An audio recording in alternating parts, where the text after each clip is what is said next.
Gary, where's my stool, man? Grew legs. Good evening. I'm Mitchell Tyler. Welcome to SafeSide Lynchburg tonight, Friday. It is March 13th, and we are happy to have you with us tonight. We had a great crowd last night. Anybody back for round two? No? All right, all fresh faces. Oh, okay, I got one. I got super fan back there. Thank you so much. You just love to hear about gun control laws. Oh, well, yeah, okay. Work here, that doesn't count. Let me get this up a little bit here. So we are streaming live tonight. Also, please no gang signs or anything thrown up over your head that the camera might see. And we'll have a good evening. So I want to start out by saying welcome again to SafeSide. If it's your first time in the building, thank you for coming tonight. I know Friday nights are a little tougher. We saw the same thing last week in Roanoke. We did this Monday night and Friday night and had a considerably larger crowd Monday night. Last night we had about 100 people here and really good time.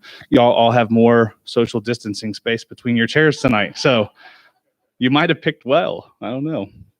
And we talked about throughout the day whether we were going to have this tonight. And what I think I'm going to do just for formatting is I'm going to do just a little bit abbreviated presentation of what we talked about last night. You won't get all of my opinions, but you're going to get most of the same facts. And that should be just fine. Hit the slideshow for me, please. So, and I do have a stool coming. I know they're feverishly looking for it for me. It's a stool, 4 legs. It's round on top. You sit on it. It's coming. I'd like to start off by just saying thank you to our public servants. If you are or have been, or your family member has been, fire, EMS, police, sheriff, any of our armed forces. Don't have the Space Force on here yet, but I'm looking forward to next year adding another logo. Thank you. Getting some Space Force folks in here. But really, without our public servants, we wouldn't be here doing what we're doing. And as SafeSide and as citizens and residents of the Commonwealth and of this country, we thank you. And so I appreciate you, and we'll give a round of applause for all those that have served or are serving in any capacity. Quickly, SafeSide started as a dream in a living room, happened to be my living room. I had the biggest TV at the time, so that's what I put the slideshow up on. I've gotten a bigger TV now for my slideshows, but we really had this dream of sort of having a hobby, getting into the gun business. We didn't know a lot about it. We knew we liked guns. We had some land in Bedford County. I moved into Bedford when I was 9, and my brother was 5. And so we were not born in Bedford, but we were pretty much raised right around here. And I'll tell you, Bedford was good to us. We had a little shop in Stewartsville about the size of a master bedroom, and a bathroom about the size of a half bathroom, and an office that was enough to put a desk on where packages sat all day. So we couldn't process anything, and we didn't really need to at the time. But very quickly, we started to get in trouble with our wives because we said we'd close at 6, and then we started closing at 6:30 or 7 or 7:30. And some of y'all, I don't know if any of y'all were with us in the very small building, but some of you guys just would not leave at the end of the day, and you had to keep buying guns. So we kept staying. And then we had to open a little earlier, and then we had to add some days. And about, I think, 4 or 5 months in, we hired our first full-time employee, and that was really scary. Not because of him, but because we had someone that worked for us now. So instead of just my brother and I behind the counter and dad on the weekends, we had someone else sort of in the family. And we very quickly outgrew the space. We moved into the old Cascade Gardens. If anybody had bought from Kathy Nolan up there over the course of years, leased that building and grew the staff and started manufacturing AR-15s. We ended up buying a larger facility in Roanoke because our goal was really to be able to offer the training aspect also. And our concealed carry classes at our old locations were, 8 people or 6 people on a Saturday once a month, if the weather was good and we were down behind the barn up against the creek. Anybody ever shot in a place like that? Well, now the barn's washed into the creek, so we couldn't shoot back there anyway. So we decided we'd build an indoor range in the city of Roanoke. Within the city of Roanoke, there was a nice long building that was about 20 feet longer than what we needed to do a 100-yard rifle range.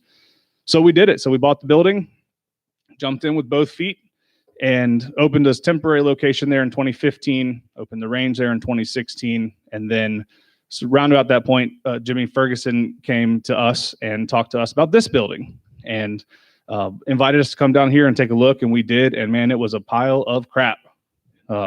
This building needed some love, and Jimmy and the team and with his vision and the SafeSide kind of thing that we had built in Roanoke, we put it all together, and it's really turned out to be a fantastic facility. So we thank him for the opportunity to be here tonight. And anyway, here we are in Lynchburg. Now, we started with this kind of concept of the club. I'll read the mission statement quickly, which is just that with a focus on safety, we exist to equip, train, and empower our customers through a wide variety of products and services, our knowledgeable staff, and our state-of-the-art facilities. So there's three things that make SafeSide different. One is what we offer, products and services. Two is our team, the frontline staff, the back office staff, our shipping and receiving people, our inventory folks, our compliance folks. We have a unique team that nobody else does, and that makes us unique. Great group of people here in Lynchburg. The staff here is just a pleasure to work with. Every time I'm here, it's just a wonderful experience. And then the last thing is our facilities. You cannot train firearms if you can't shoot them. I mean, you can learn a little bit about them. You can do dry fire exercises, but to be a good shot, you got to actually pull the trigger with like real rounds in it. So we had to have the facilities to do that. And we're blessed to have a location in Roanoke and Lynchburg that affords us the opportunity to do that and to train and host many of you for different things. Now, the club I was talking about, when we first opened, our staff wore a sign that said, "Ask me about the club" on their lanyard. And that really came from my brother and I feeling like when we went to other stores, and sometimes it was gun stores, but it was also jewelry stores when we were shopping for an engagement ring, other types of things that maybe we weren't in the club for, and we felt that as soon as you walk in. Have you ever been in a place and you felt like you weren't part of the club? You didn't even know what the club was? We had this concept that everyone is going to get judged at some point in their life, maybe every day. So what if we had that same kind of exclusive club, except you were already in it? And so that was a concept of, you don't have to know the difference between a clip and a magazine or a automatic and a semi-automatic. I mean, we hear all these different terms that are around. And I thought, well, what if we just started by educating people, but not correcting them? Let's not talk down to people because they don't know something. Let's educate, let's bring them up. And so that's what we've done with our staff. That's what we've done with our customers. And we attempt to do that every time we can. Let's educate. Let's get people on the same page. Let's get people excited about safe, responsible firearms ownership. All right. So now we had the focus on training. We had the club. We have done over 7,000 concealed carry students as far as having them through our safety classes since we opened. And the curve was like 8 every other weekend or 1 weekend a month. Now we're averaging somewhere between 70 and 90 concealed students a week between the two facilities. That's a lot of new gun owners or old gun owners, not old like gray hairs in the beard old, but people that have been gun owners for a while that never took that step to get their permit. Either they didn't think they needed it, they didn't think the government should tell them where they can and cannot carry, whatever it may be, but we're seeing people step up and do that. We also have seen over 200,000 range users. And so if you come in here on a day where it's packed and there's a 90-minute wait, I'm sorry. There are other days when there's not a wait, but 200,000 shooters through these buildings over the last 3 years is a heck of a lot of folks. And, most of those people have had a great experience while they're here. They've all had a safe experience. And that was one of the things when we opened the range that changed. Customer service was really ranked up here when we had our store. And it felt a little funny, but when we got into the range, the safety element had to trump that, right? Not Trump. All right, I don't want to get anybody excited in here. Had to be more important. And so we have had to sacrifice some customer service in order to raise the bar of safety. And so that means we do have range safety officers in there. In the past, I would have been mortified if a staff member would correct a customer about how to handle a gun at the counter, a gun that we knew was loaded. It's not necessarily the place where we want to take your hands and push them down, but on the range, we have to do that. And so it's an interesting transition as we sort of morphed our number one priority into customer safety, and then customer service nested right underneath that. Okay, here's why you're here. What happened? Well, I guess you're here about the gun laws. We'll just do a quick review of what happened. You see here the map. This is election results 2019. And I know we're a little washed out here, but what color do you see up here for the most part? Red, kind of a deep burgundy in some eyes. And then little splotches of blue throughout the map. What you see here are counties. So this is at a county level that went one way or the other for elected officials. On the Senate side, the balance of power very close, 21 to 19, 21 Democrat, senators, 19 Republican senators. Over on the House side, 54 to 43.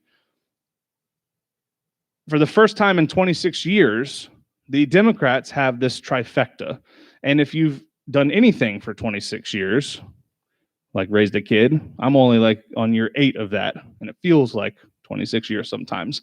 But when you've not had something for 26 years and you get it, there is a natural tendency to run it for all it's worth, is there not? And what we saw this year was that kind of motivation of all or nothing in Richmond because of the shift of power. And it was a pretty significant shift.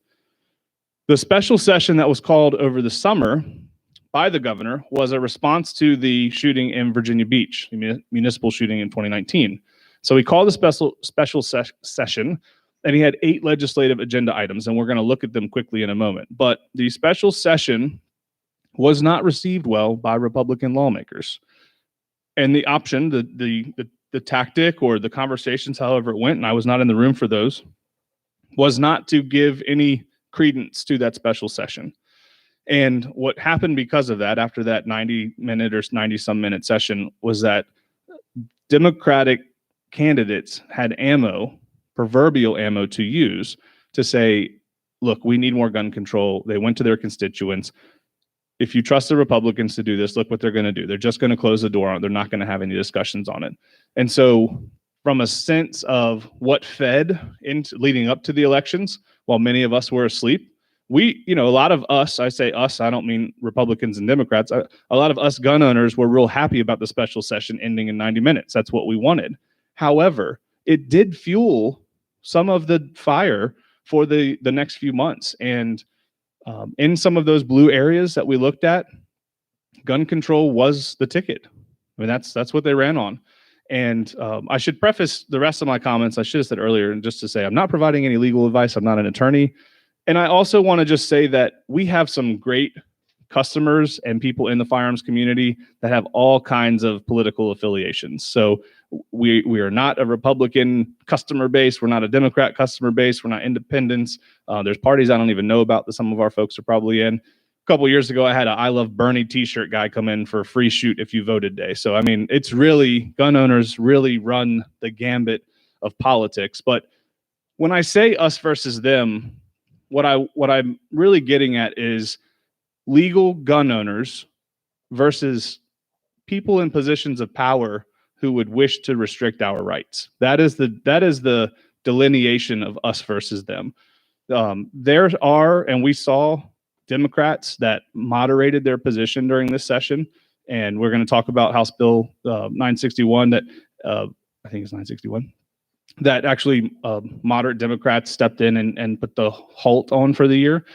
But in general, I just want you to know my take on this is not whether you have an R or a D after your name.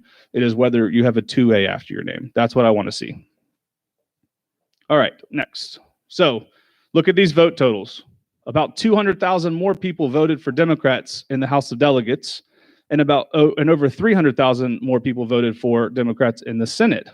And I've said this a few times, but these are not dead voters. This is not voter fraud 300,000 times. There may be some in there, and there may have been some voter registration that was paid for or whatever, but we're not talking about a split of 1,000 or 5,000 people. They, being not Democrats, but people that want to take your guns, they really got the base out to vote, and we were mostly asleep. At least 300,000 of us were asleep. You could just say it by the numbers, right? And so you've heard the phrase awoken a sleeping giant, and that really is what happened. What woke it up? Well, this legislative agenda that the governor put out in the special session that he brought back for the general session or the 2020 session really is what did it. So legislation requiring background checks on all firearm sales and transactions. Legislation banning dangerous weapons, that means ARs. Legislation to reinstate one handgun a month law. Legislation requiring lost and stolen firearms be reported.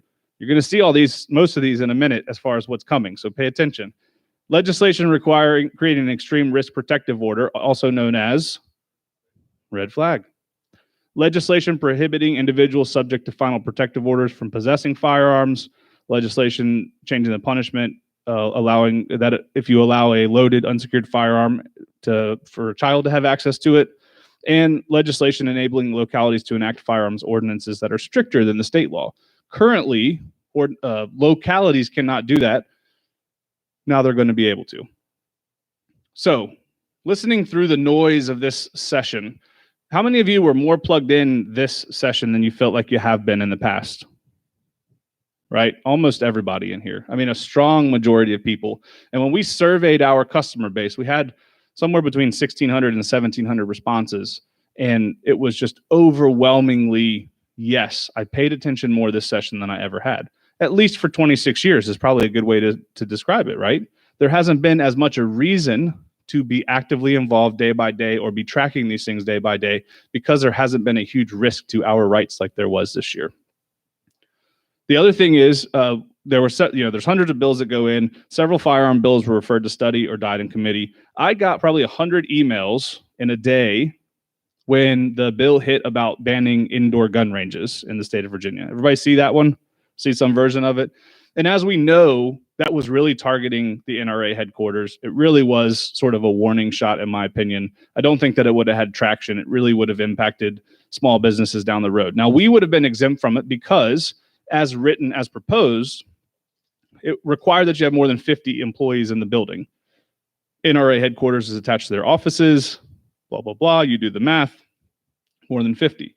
But from my perspective, let's say, yeah, we employ more than 50 people, but my shifts aren't that big. And so a couple of issues there. In Roanoke, we have a tenant that shares the building with us, and they do axe throwing, and they have their own staff, their own schedule. We don't know how many employees they have in the building.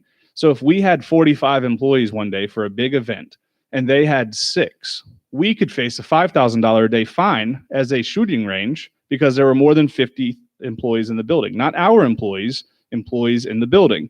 And so that's where the details matter in the language. And that was one of those things that even outside of our control could have had an impact on us without us even we would have been under the legal limit as the range, but that's not how the bill was written. The other thing is what stops people, if there is appetite for that, to next year changing it to 25 or to 20 or to 15, down to where you couldn't operate an indoor range unless you were the Commonwealth. And so while I don't think that was the goal of this particular bill, it's one of those slippery slope things. And we were, of course, happy that it didn't go through and didn't get very far. Another thing that was proposed by a Delegate Rasul and a local Roanoke delegate was a up to 15% tax on guns and ammo. Now, it feels really good because that money was going to go into mental health and different things, but it was going to be assessed on sales in state, and there wasn't a mechanism in place to assess that fee on out-of-state purchases. So if you think about the impact of a small business, if I have a Glock for $4.99 and there's a Glock online for $4.99, same exact price, but if you buy it online and ship it to me, you don't have to pay the 15% or sales tax. That's $100. And so as a small business, how are we going to keep customers coming in if the exact same gun has up to 20% tax between sales tax and whatever they would call this, mental health tax? It would really have an impact on small businesses. So you would see a huge shift in how guns are purchased. The fake news media, not just the left-wing media or just the right-wing media. We had folks on both sides of the conversation that made huge social media sensational headlines and posts, misrepresented both the actual text of some bills and the intent of some bills to make them sound either really scary to gun owners or really great to gun control supporters. And on both sides, we found sort of equal guilt as far as people misrepresenting what was really going on. And ultimately what that did was cause confusion among the citizens. And if you lived in Virginia from day to day, you weren't sure, like, am I have to give it up? Are they going to knock on the door? Is it happening next week? Is it happening July 1? Is it happening January 1? Stuff was all over the place. And that's the noise that I'm talking about, listening through that noise. SB 64 was a bill that was going to, according to social media, make it illegal to train or teach firearm safety. Also illegal to teach some kind of other defensive mechanism. So even some people that taught martial arts were concerned that it would impact them. But what you didn't see necessarily is that that actually is already on the books. It's been on the books in Virginia since 1987. It's existing law. So edits were being proposed to it that would have made it illegal for 2 or more people to drill or parade with a firearm in a manner that was threatening to others. But it's already illegal in Virginia to train paramilitary forces who intend to overthrow the government. That's an actual law in Virginia. And we don't offer the government overthrow weekend class anymore. All right. It wasn't popular, I know. But when people said, well, you're not going to be able to teach firearm safety. Well, no, we're not going to be able to teach firearm safety to guys that come in here as a paramilitary organization with intention to overthrow the government. And so that's a sensational thing in itself. The law is actually already on the books, and it's reasonably sound. You can't go into a gun shop and learn how to overthrow the government. They just don't let us do it. So, but it was sensationalized, and that was one of those things that got a lot of people excited and upset. All right, the bills surrounding the assault weapons ban definitely received the most attention, ranked the highest in our survey. Assault weapons ban, red flag, and then way down here, everything else. 1 handgun a month, some other things. Magazine capacity maybe in the middle, but banning the transfer, banning possession, no grandfathering, no registration. You imagine the people knocking on your door to come and take them. And I think that this was a huge miscalculation on the part of Senator Saslaw that presented it, because it is why Lobby Day happened at the size that it did. Now, we'll talk about the VCDL. They coordinated it, and they're the reason Lobby Day happens. But the reason that a lot of you guys went so quickly, once session started, we get into the Senate Judiciary Committee. Anybody watch live streams this year? A couple people, right? It's amazing to see that happen. It's much better to live stream it, in my opinion, because you can say a lot of words and things that you couldn't say if you were in the chamber with them. All right. And you'll want to go up and shake some of them and just say, like, what the hell are you thinking? Listen to the words that you just said. But watch the live streams. That was withdrawn. And the House bill version is what really started to, I guess, take root. And so over on the House bill, originally, it was very, very similar. However, you were going to be able to keep your quote unquote assault weapons if you registered them. And about 20% of the gun owners in Virginia took a deep breath and went back to their magazines or whatever they were doing, because at least I can keep my AR-15. And then, we still have the 80%, right? And so we're ticked off. I'm not going to be able to sell them. I'm going to have to register them. And when you register them, you are going to be put into the Virginia Criminal Information Network with the criminals. It's in the title of the database you were going to go in, and you're going to have to pay $50 a piece. So when they pulled registration, another 20% of people sort of shook their head. All right, we've won the battle, and I'm going to keep my AR. They're not going to know about it. I don't have to pay $50 a piece, and we go on about our lives. And you had people that were stuck on the magazine capacity, 10. Well, 10, as we know, is not a standard capacity magazine for many rifle platforms, many pistol platforms. And so we got another little gift from the House, which was, well, we'll give you 12 rounds. And this time only like 5% of people laid back, right? Kicked their feet up, cracked another beer. We'll go on to the next thing. 12 rounds doesn't change anything, but it is the perception of negotiation. It is the perception of them coming around to some kind of sanity. But the reality is the difference between 10 and 12 doesn't matter if you become a criminal for owning a 13. It doesn't matter. And so we saw these things change. What was the last thing on this slide? We saw magazines, grandfather. Yeah. The extreme wide definition of assault weapons was going to mean that not only your AR-15, but your M1A, your Ruger Ranch rifle, your there's a couple others that you would have also been in possession of a quote unquote assault weapon. And it had nothing to do with black guns or ARs or whatever. It was just going to be this huge pile of guns that was going to touch a lot of people in the gun community, even those that aren't into modern firearms. Also would have banned the sale and transfer of silencers. This is sort of an interesting thing that was thrown in. The Virginia Beach shooting was one of the first documented shootings that had an NFA item or a silencer in it. Not a high crime area. The background check, the weight, the tax stamp, it's sort of a pain to buy suppressors and silencers. So it's not typically used by criminals unless maybe one was stolen. In this case, one was used, and so silencers and suppressors were sort of slipped into the bill, even though there's no data that shows that they're dangerous in any way. In fact, it's just like a muffler. They're actually not a firearm. You can't put a bullet in it and shoot it. I don't think it should even be classified as a firearm, but we'll save that for another night. What do I think about the NFA? All right. And even the silencer thing changed. So it was going to be no sale or possession. And then through an amendment, it was just no sale or transfer. So if you had your suppressor, you could keep it. Another group of guys took a deep breath, went on about their lives. The response to all this is shown here. Now, this map is about 2 months old. I didn't update it because there's just so little green to update. We've got almost the whole state now as a Second Amendment sanctuary, regardless of the news and the laws that come out of Richmond.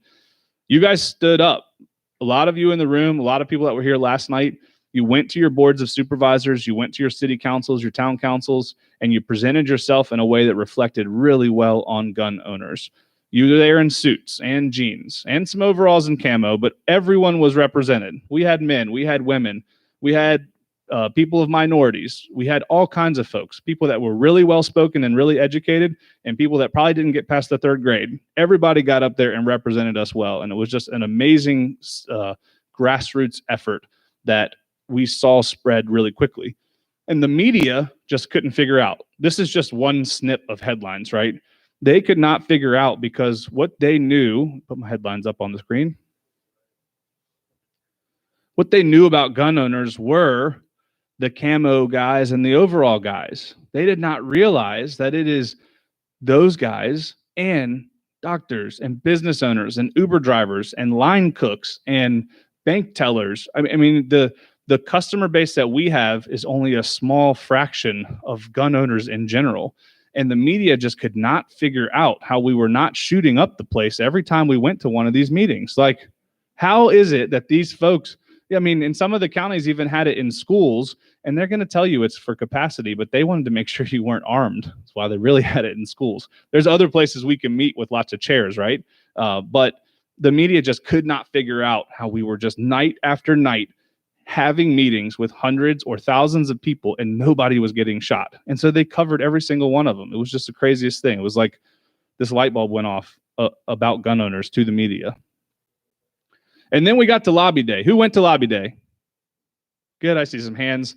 These lights make it hard, so I can't count, but we had a good group of people there. We had 6 buses go from SafeSide, 3 from Lynchburg, 3 from Roanoke. And I just got to tell you, we had the best group of lobbyists on our buses, just down to earth folks. We had a great time. There was singing, there was joking, there was, all kinds of foolishness on the way up and back of just gun owners from every walks of life that had gotten together. And we spent 6 hours on the bus together, and we spent a few hours down in Richmond together. And, some of y'all stepped up, went inside the cages. Anybody go that deep? Yeah, a few. And then we had folks that stood outside and kept watch over things. And it's just another example of the length that we were willing to go peacefully to show what we wanted and who we were, that even when they threw up literal roadblocks, even when they threw up chain link fences and metal detectors, thinking that would stop us, remember who us is? Legal, lawful gun owners. We went through them. We complied with their wishes. We had people that rode our buses, and if there are any attorneys in the room, I'd like to talk to you. We had people that went with us, veterans, disabled veterans, whose canes were not allowed to go into the fenced-in area, but they were told to leave their canes or their walking sticks at the checkpoint. Now, you got to tell me that's a civil right somewhere in there, right? So if you're an attorney, come see me because I want to give you their names. But that's the level of just, I don't want to say stupidity, but shoot, I've already said it. Like, so much effort was put in to stopping us from talking to our elected officials, and it didn't stop us. And that was what was so great about Lobby Day. And at the end of the day, we picked up our trash. And you just don't see that from other groups in Richmond or in DC. You look at the mall in DC after one of the events from them, people that want to take your guns, and see what it looks like after that and how many thousands of dollars are spent on trash pickup after that. All right, so what is coming? Here's the meat of it all. I'm making good time. I'm 10 minutes ahead of myself. Red flag laws are coming. Now, please don't run and panic. I don't like red flag laws, obviously. I don't think the government's role should be to step in here in this way. And one of the reasons for that is that as gun owners, but also just as citizens and friends, I feel like we should be our own red flag for our circles of influence. So friends, family members, people that you work with, if someone in your life is struggling or having a mental health crisis, the government, it shouldn't be their responsibility. It should be our responsibility. And as gun owners and as mindful citizens, we should really be stepping in and talking to people if they're having an issue. Hey, I noticed your Facebook posts are sort of depressing, or you sound like you're depressed, or is everything all right? Or you know that someone's going through a relationship issue, or an issue with their employment, or an issue with their health, or an issue with finances. We should be the ones that step in, and we participate as SafeSide in a program called Lock and Talk. It's a national program that's put on by local behavioral healthcare programs. And we've partnered with them to say, we have some posters up, but really it's just to say, it's not just guns either. It could be drugs. It could be other things that they could harm themselves with. But hey, friend, hey, cousin, brother, whatever it is, let's talk and let's work through this together. And let me hold your gun. We don't need to get law enforcement involved. We don't need judges and magistrates. That's what I'm here for. So if you know someone in your life that's struggling with mental health, I would just implore you to reach out to them, take that extra step. When we see big tragedies happen, there's always a few people that say, I sort of thought about that guy or about that girl or whatever. And I think that we could step up as gun owners and we could sort of take on some additional responsibility in our own lives. Anyway, that's my soapbox. What's happening? The government is going to step in. Even though I said everything I said, they're still going to do it. The red flag law that's passed Virginia is not nearly as dangerous as some of the other ones in other states. So when you hear about the knock on the door at 3 a.m. and kicking in the door, Virginia's going to run a little differently. And so it's going to require a Commonwealth's attorney or a law enforcement officer to petition for one, which means that your neighbor, your political rival, your ex-wife or soon-to-be ex-wife, or your now ex-girlfriend who found out about the ex-wife, whatever it may be, whoever you were afraid was going to call went in on you, they're going to have to get the Commonwealth's attorney or a law enforcement officer to do the petitioning. And that has to go before a judge or magistrate in order to issue. The judge or magistrate is going to require a preliminary investigation. So it's going to have to be more than, oh my God, he's got a gun at his house somewhere, I think. There's going to have to be some investigation that proves that this is warranted. The other thing is that in Virginia, it's not going to be open-ended. So there's a 14-day initial term. And during that time, you have the right to a hearing. You have the right to have counsel represent you in this hearing and to go before a judge and plead your side of the story if you were surprised. You will get put into, yes, sir. Yes, it is still initially an ex parte hearing. You will get put into the Virginia Criminal Information Network on the day that this is issued, which means if they take your guns, you can't go to a gun store the next day and buy one. In theory, if the background check system worked right, it would flag you as a prohibited party. The other thing I'll mention is, and I don't really understand the logic of this, but they are going to ask you to give them your guns. So this is not a take by force under the current red flag law. They would have to go get a separate search warrant. So they'd have to then prove or have some kind of proof that not only are you subject to this red flag order, but you did not willingly give up your guns to them. And so there are a few hoops that are going to have to be jumped through that make this law not quite as bad as how it started in the session, not quite as bad as how it is in other states, but it does still represent a huge risk to gun owners because this is something that people will try to use against us in general. So need to be aware about it.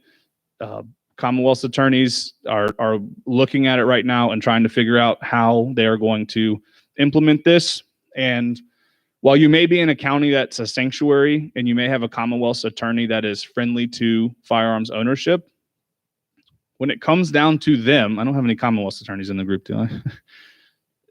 If someone comes to you as a Commonwealth attorney and says you have this concern, and the Commonwealth attorney doesn't act on it, and then something happens, they are going to be looking out for their backside also, right?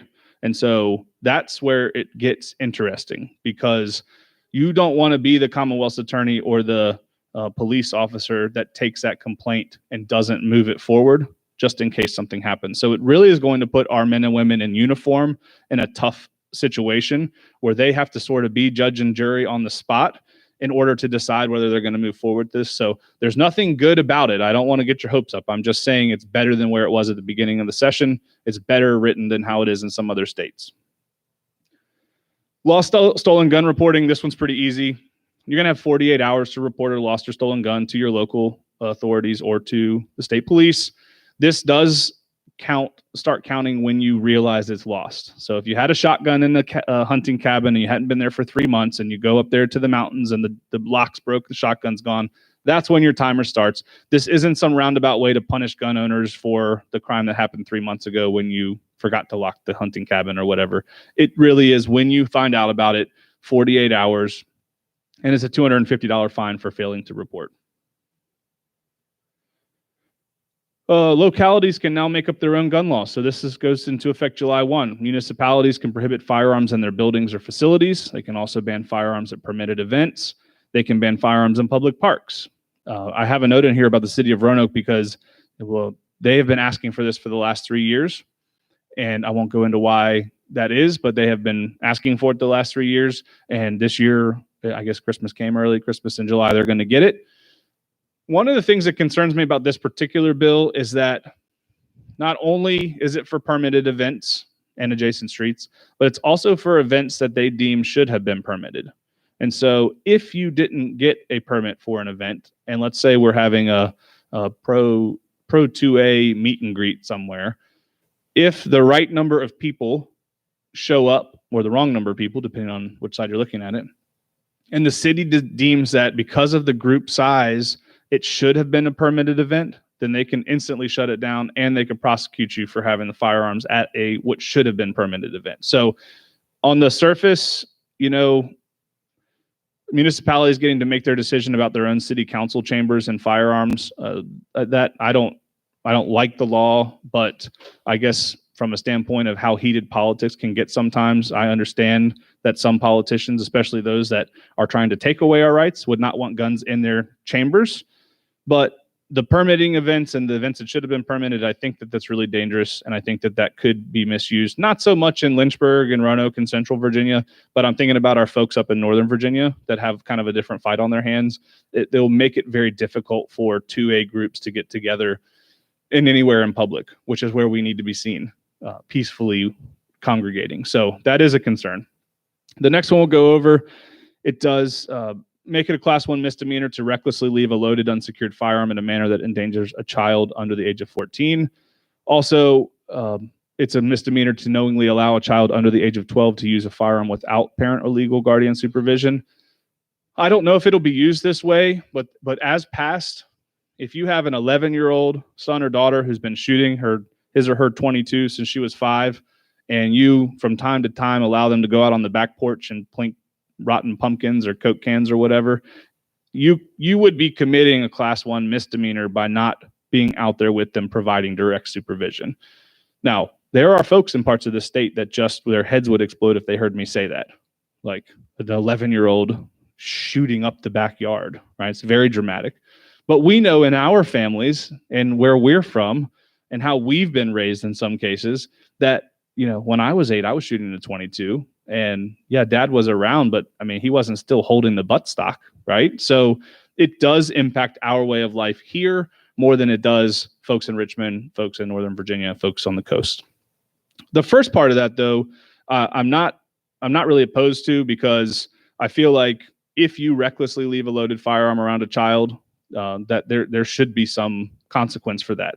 I have seen headlines. I have met the mother from Franklin County who's, I think, 7-year-old killed his 9-year-old brother by accident by visiting a neighbor's house, and there was a loaded gun on a coffee table. Like I have walked through that situation with people, And if you as a gun owner can't keep your firearms unloaded or protect children from loaded firearms, I think there should be a legal consequence from you. And I might have a few people that want to throw stuff at me later, but it's just how I feel.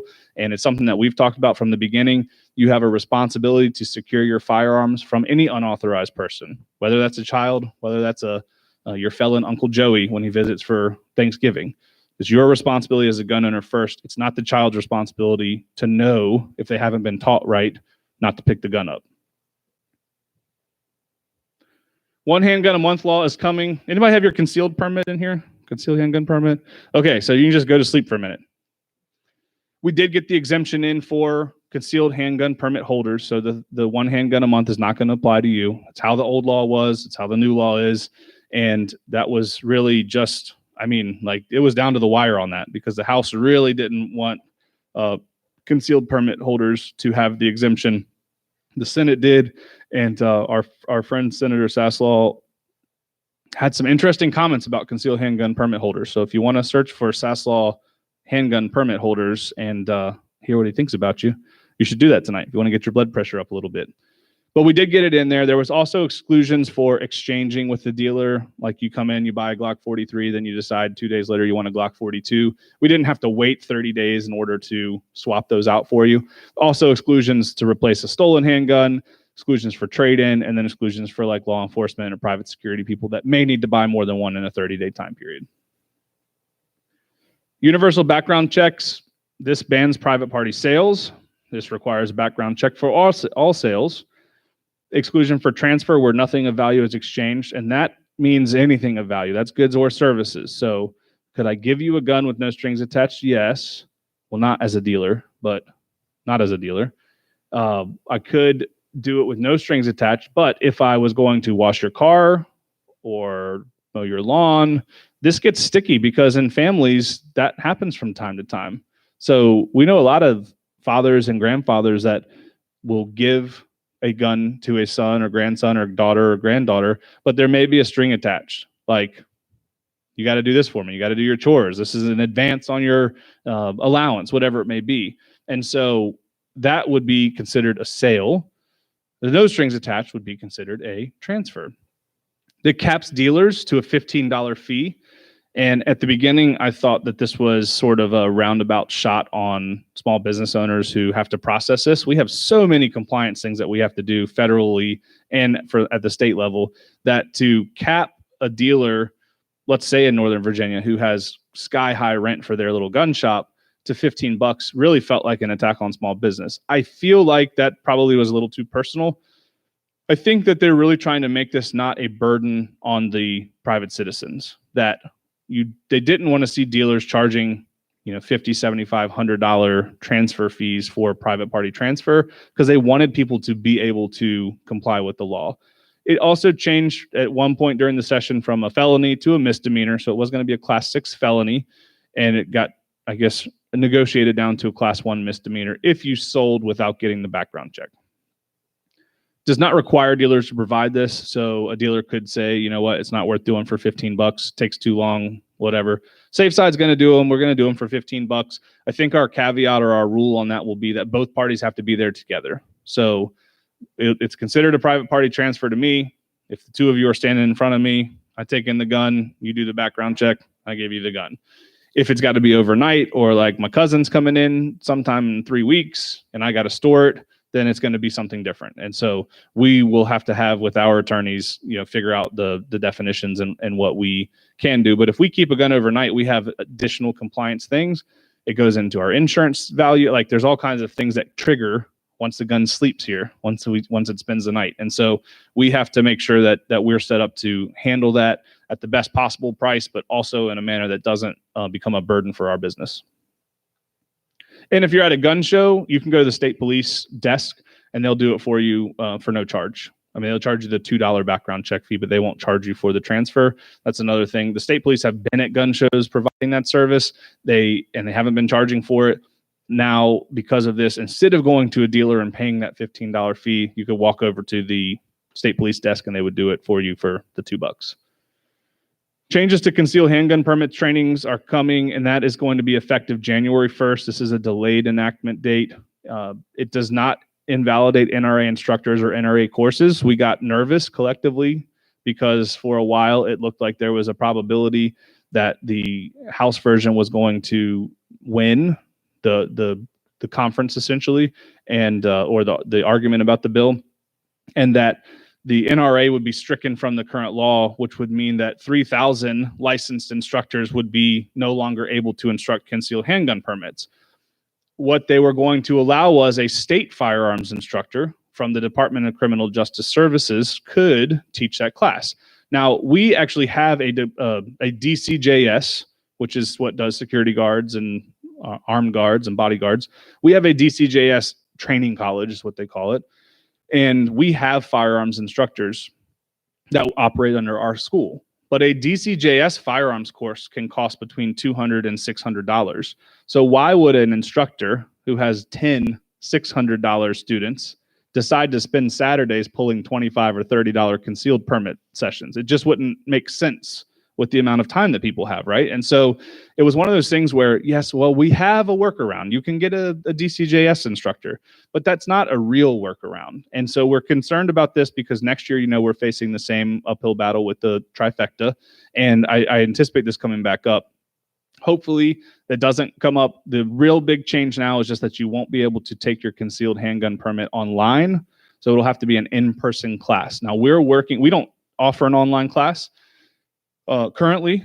However, I'll let you in on a little secret. It'll be announced tomorrow. We are going to be offering online concealed classes for the next few weeks as we deal with, it's one of our responses to the virus, is that we have a lot of people, those 75 to 90 people every Tuesday night that come in. So we are looking for ways to give people an option to still take their concealed handgun class and not have to get in a large group of people. It is legal until January 1st, so we're going to do it. And hopefully people will respond well to it. And then we'll offer an in-person range follow-up class after that. So even in January, we may stick with an online option where you could do the class in the comfort of your own home or office, but you would not get your certificate until you came into the range and completed the on-range portion of our concealed class. So really this has invigorated us to get an online class going as opposed to discouraging us from doing it, because I think we could have more responsible, better shooters if you took the class when you wanted to online and then you come into the range and we actually qualify with you. So we're looking forward to some changes there as far as how our business operates. I'm not going to go into this in depth. I'm just going to say that NFA ownership came up a lot because of the House bill that dealt with assault weapons ban and the suppressor ban. Essentially, 1934, the National Firearms Act was written and enacted because of the likes of Al Capone. So if you think about the 30s and you think about Tommy guns and bullet holes down the sides of huge side panels in cars, of old doors of old cars, that's what the NFA was started for. So it was suppressors, and we say suppressor and silencer interchangeably. ATF technically calls them silencers. The industry calls them suppressors because we know they're not as quiet as James Bond made them out to be. They're not actually silencers. So we say suppressor, which is probably technically correct in describing it, but we say silencer, which is correct by the definition of the federal government. Anyway, the $200 tax stamp that you pay today was the same $200 that you paid in 1934. Somewhere with inflation, it would be between $3,000 and $5,000, between $3,000 and $3,500, depending on how the dollar's value is. So it really was to eliminate the possession from poor and middle class people of machine guns, silencers, sawed-off shotguns, short barrel shotgun is the definition, and AOW, which is a technical classification for guns that don't fit in any other definition. It takes about a year to get one. So you apply for it, you pay for your $200 tax stamp, you pay for your item, and then we sit on it in the vault for 350 days is the running average right now. People got real concerned because if you had just dropped $1,000 on a suppressor in November and then the law went into effect in July and your tax stamp was not approved, what was going to happen? It would be illegal for us as a dealer to transfer it to you because we're bound by federal and state law. We don't have I won't call it the luxury, but we can't meet up in the Walmart parking lot and hand it to you, right? They actually check stuff like our books. So we wouldn't be able to transfer it to you. When you paid us, we took a percentage of that profit, which goes into overhead and payroll and all that kind of stuff. But the bulk of that money actually went to the distributor that we bought it from. So we would have had hundreds of suppressors in the vault that were paid for, that were worthless in the state of Virginia, that we couldn't transfer out, and that we weren't sitting on a pile of cash sitting next to each one of them to just hand back to you and say, sorry about your trouble. So it was really going to be a predicament for us as a business and for businesses all across the Commonwealth, as well as a predicament for the people who went through the legal process to get one, and then the door was slammed on them. So good news is it didn't pass. However, we believe that that's going to be back next year. 961 in some form is coming back. My hunch is it'll be split up into separate bills. I think that if it had been done that way this year, it would have gone through. Several of them would have gone through. There was a huge appetite for the magazine capacity ban, and if that had been its own bill, it just would have gone. So the reason we bring up suppressors is you have time now. If it's something you've been thinking about, stop in sometime, talk to the staff about them. You have time now to do it and get it in and hopefully approved before next July. Okay, next. We talk about trust. We'll do that. If you're interested in NFA, we can talk later. All right, how do we change? So I'm just going to burn through this stuff. I'm conscious of the time. We really need to in the divisiveness in a gun community as far as the users, the customers, the gun owners, right? So we've had the folks that didn't care about black guns. Your Mini 14, your ranch rifle, I've talked about that. They're all legally being defined the same as an AR-15 now. And so you really, if it didn't impact you 5 years ago or you didn't think you cared, you care now. We need collectors and enthusiasts to step up, either up your budget this year or skip on a deal. And we need some of those dollars to go into pro-gun packs or candidates. Now, I'm not telling you what letter should go after their name. Pro-gun is the key, right? It is us versus them. We are the legal, lawful gun owners. They are the ones that want to take them from us. We need to get dollars in there. In a local election, the difference of $10,000 or $15,000 will change that. In a statewide election, the difference of $100,000, $150,000 would change that. And I bet if we could pass the plate right now and guarantee you that there would be no assault weapons ban next year, that $100,000 statewide wouldn't be much of a problem, right? And so we have been asleep at the wheel some here in our part of Virginia and central and southwest Virginia because we've had it good. We've had seats that there may have been challengers in some of them, but that it wasn't likely that the anti-gun candidates in the House with challengers, basically. So, we talk about we need someone to run in every district, a pro-gun person, and we do need pro-gun challengers, even in really blue areas. However, we lost big and we lost sports. So bring a friend to the range, bring them to your backyard to shoot. I didn't say SafeSide range. I said the range. Get them shooting. Offer to help someone choose their first gun. We have great salespeople here, but that organic experience of going with your brother-in-law, your sister-in-law, your friend, that goes much further in building the relationships of a positive gun community. So I want to encourage you to bring someone. Get someone to come to a concealed carry permit class. Volunteer with the VCDL. Al's back here tonight with the VCDL. And, they set up at gun shows. They have pistol matches. They have all kinds of things going on, and they need people handing out stickers. They need people signing up members.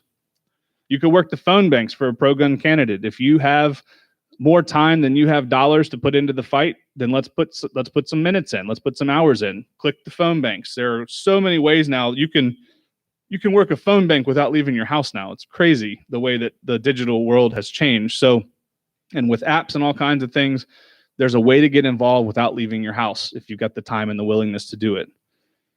Another thing is change the face of the shooting sports. Don't be part of the news. Keep your firearms away from people that shouldn't have them.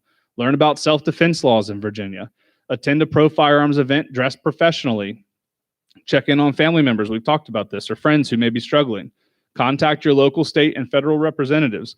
I would say that one of the things that surprised me the most this year, because I was more involved in this session than I have in any prior session, is that I got just as many email answers and phone callbacks from the anti-gun offices as I did from the pro-gun offices. So when I called and contacted, I could talk to staff members. As long as I was respectful and I wasn't just another screaming voice, I was really amazed that my calls were returned, that staffers of anti-gun or pro-gun control candidates followed up with me, even weeks later, sometimes called me back to clarify something. And, all of us have the opportunity to either be the screaming voice, to be the no voice, or to be somewhere in the middle, which is the voice of reason. And just getting an opinion or setting a fact straight or something, it is real people in Richmond, even though it seems on the screen sometimes not the case. And so I was just, I want to give credit where credit is due, because I had some really positive conversations with people on both sides of the aisle about my concerns, and I would encourage you guys to do that as well. Next, so 235 days until the presidential elections, and then Roanoke City elections were actually moved to November. Get this, the city council voted to extend their own terms from May elections to November elections. Can you believe that? Not the voters, you heard me right, the sitting city council members. So we have more time in Roanoke than you guys do in Lynchburg. There were some candidates here last night running for city council in Lynchburg. We have an opportunity in this direct community to change the balance of power at the local level. And, we saw those spots that on the green map that weren't green. And we got an opportunity in this area to flip, I think, Ward 1, 2, and 4, I think it is, with pro-gun candidates. And so if you're in one of those, get involved. If you're not, figure out how to support those pro-gun candidates in 1, 2, and 4. There you go. Hey, okay, we got one right here. So thank you for being here. Thank you for running. It really does take a lot to decide to step up and run. And I say a lot, and one of those things that's a lot is money. And I'll tell you that, are you a first-time candidate? Okay, so the hardest thing for the new guys is to ask for money. All right, and it's one of the most important things. And it's one of those things that you're not necessarily proven. You don't necessarily have the track record in government, and I'm not speaking about you I'm speaking in general. But it is so hard to get outside of that family and friend circle. They're like, "Yeah, come on, you should do it." And here's $10. We really need to get behind these people, and we really need to throw some dollars behind people that are pro-gun. I don't even know what the R or the D is after your name. I don't really care if you're pro-gun. Okay, independent. So it's a good example of, if you can show me the platform is pro-gun, and you can step up and show that you're going to fight for our firearms rights in this community, then this community will get behind you. Right? Right, guys? Yeah. So who will run to support? Well, we got one here tonight. We're going to have some time afterwards that you can talk with people that are here. And there are other localities that also need candidates and voters that'll step up. And just because you're in a safe county right now doesn't mean that it can't change. We saw how quickly things change in Northern Virginia. And all it takes is one Amazon or one building to park themselves in Amherst or park themselves in Campbell, and this area starts to change rapidly, right? And so keep watch of what's going on in your communities. And let's see what else. Step by the tables. If you're not a member of the Virginia Citizens Defense League, I would ask that you would go back there and talk to Al about their membership. Membership has tripled. It's quadrupled since November. And this organization has been around for a long time. If it was your first lobby day and you were part of the 80,000 people that were down there in Richmond, most lobby days had 500-600 or less. And the stage for lobby day in the past has looked kind of like this stage, right? And the VCDL just really stepped up and were able to put together a fantastic organization for a great day. And so really hats off to you guys. And if you're not a member and you're not supporting them, I would encourage you to do so. They really are the front lines for us in Virginia here from the standpoint of getting the messaging out there, but also they'll lead the charge on court cases when we need them. And so they're very active in that, and they're going to need the legal defense fund to continue to build. All right, I'm going to pause here and ask Delegate Walker to come up here for a moment. And we're grateful to have Wendell with us. He's a friend of our business and a friend, and hot off a session yesterday, right? Real hot. Real hot. So thank you, sir. Thank you so much, Mitchell, for what you're doing. And thank you, everybody, for coming out tonight. Yes, it is good to be back home. It was quite a session here. Unfortunately, I hate to tell you, but while we did the best we could at trying to defend our Second Amendment rights, this is still a major attack going on, and it's not over with yet, because the governor still can come back and amend some of these bills that we were able to defeat or at least minimize in April. So we got to go back and fight against him one more time. The problem is, as Mitchell was saying, the Democrats are in charge. So these bills aren't totally dead yet, but hopefully the governor will leave it alone. He got what he wanted. The big prize was the budget. So how much is the budget? It's only 18% increase over the next 2 years. You guys can afford that, can't you? Yeah, right. Okay. Teachers will be happy. Law enforcement will be happy. They did get a 2% raise. But anyway, as Mitchell was telling you about the importance of being involved and supporting Second Amendment candidates out here, freedom-loving, pro-Americans, here's something I brought with me tonight. I have only a few with me, but this is all of the contacts of the elected representatives in the House and in the Senate. Folks, I got about 1,500 emails during session, a lot of phone calls and a lot of visits. For those of you that came down on lobby day, thank you. God bless you. That was a testimony in itself right there. 20-something thousand people coming to express their Second Amendment rights. And when you left a testimony that was so impressive that even the governor didn't know what to do. I mean, they were hunting to trying to find some incidents that they could blame us for. So guys, great testimony, but please get involved, find out who these legislators are. They're in Northern Virginia, in the green area that he was showing you on the map a little while ago. Those are the individuals that you need to be sending emails to, calling. Be polite. They do listen. That was what happened in the Senate when it came to the 941 bill. 4 Democrat senators felt the heat. That's the reason the assault ban didn't go through this year. I mean, they're going to be coming back next year, so we're going to have to work even harder. But it does work when you put the pressure on legislators, whether Second Amendment or other bills out here. So you have to get engaged. Make sure you're registered to vote. It's amazing the gun shows we were at a couple of weeks ago, how many people we registered. So there are folks out here that support and believe in America, but for some reason or other, they're not registered to vote. That is the most powerful thing Americans have, is the power to vote. So I don't know who else is speaking here. I don't want to take up a lot of time. Talk to me afterwards. I'll be happy to help you. I'll give you a card and let you know what's going on. But small businesses like this, even though it's Second Amendment, I understand what small businesses are facing, the regulations and things that are coming down on top of these individual businesses, whether it's the minimum wage or other laws that you're going to be finding about July 1st. But anyway, SafeSide is a great business to support. They're doing a great work out here, especially Mitchell. Thank you for all you're doing. We appreciate you, brother. Thank you.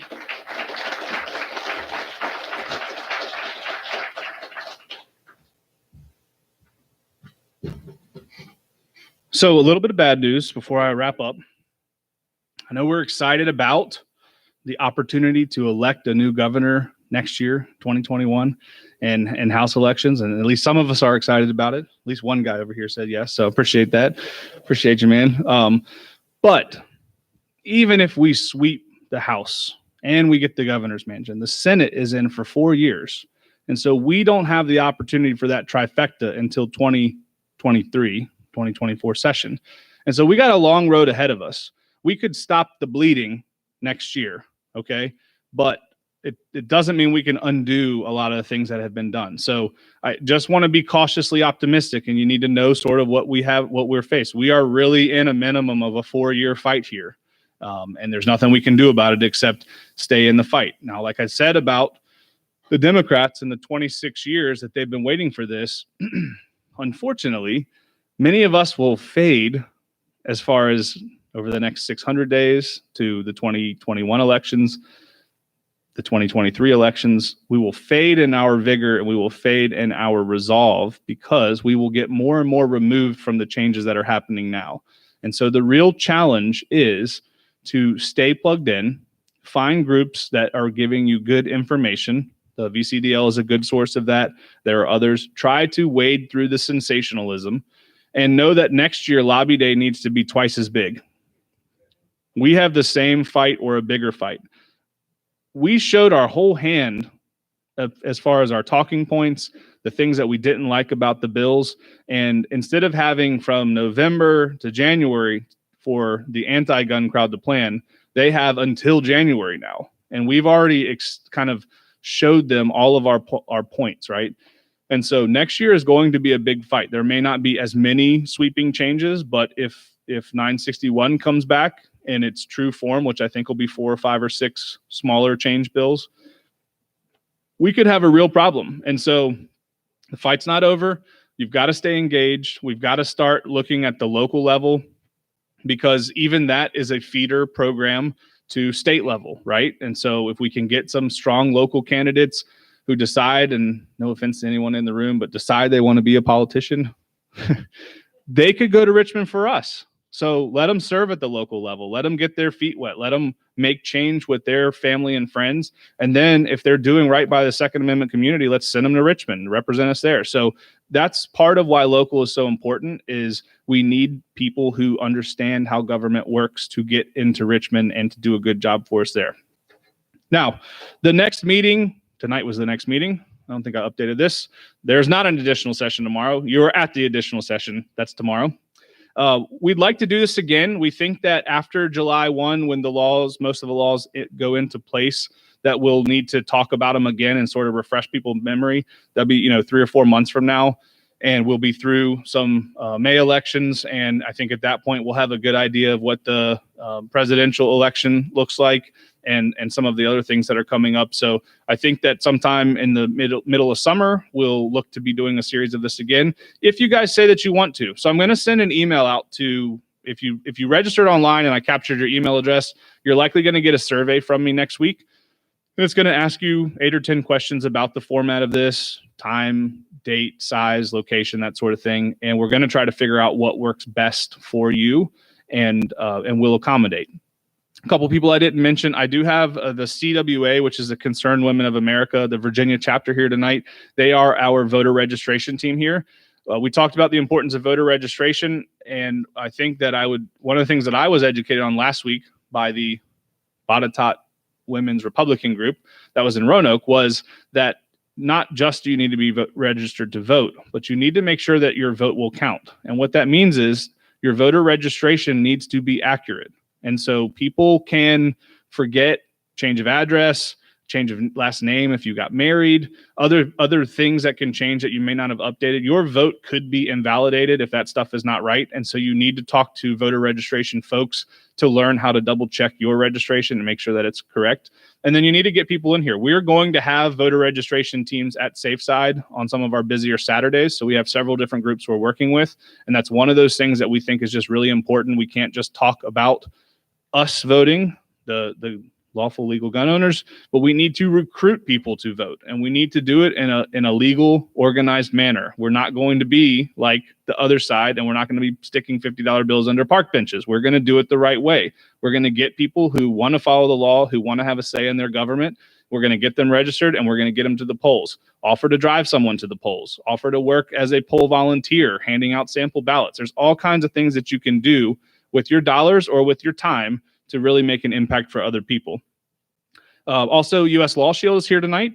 And so if you are carrying a firearm and you don't have an insurance policy for it, you really should talk to them, because we're getting to a time in our society where, as a gun owner, we are already sort of behind the 8 ball just because we're carrying, even if we're doing it in a lawful, legal manner.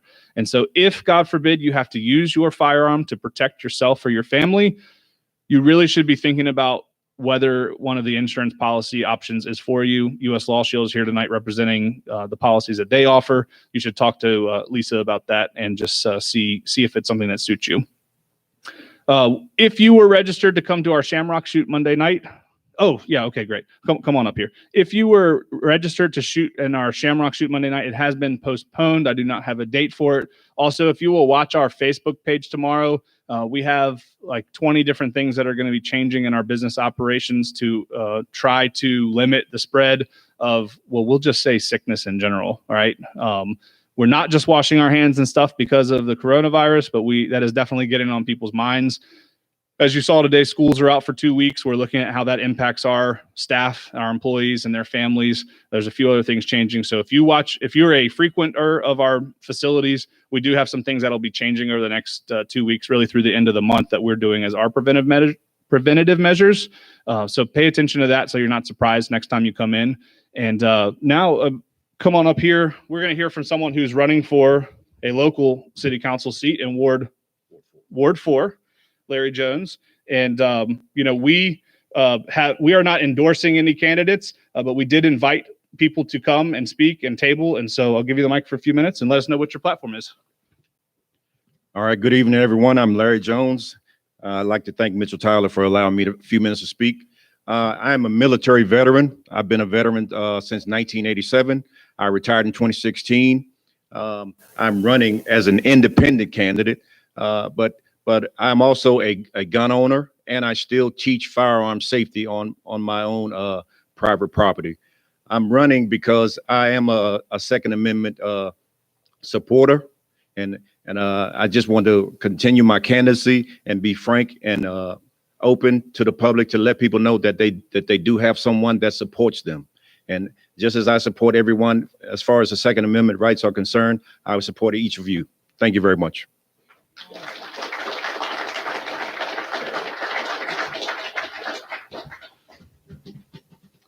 So you guys get educated about the candidates that are here. I very rarely will pass up an opportunity to get someone on record with their statement. And like I said, we're not endorsing anybody in particular, but I feel like transparency is important if you're running. And so we've heard he's going to be supporting the Second Amendment. You guys will have to vet him and talk with him about his story. Thank you for your service. And, we appreciate your time coming in and introducing yourself tonight. So with that, I will just say thank you for coming tonight. Please be safe. And if you have any questions specifically, feel free to send me something on the Facebook. You can find my email on the website. And if you have any questions, I'll either answer it for you or I'll refer you to someone who can, or I'll find out for you. Gary, you can hit the lights for me. I appreciate it. And everybody have a wonderful evening. Thank you.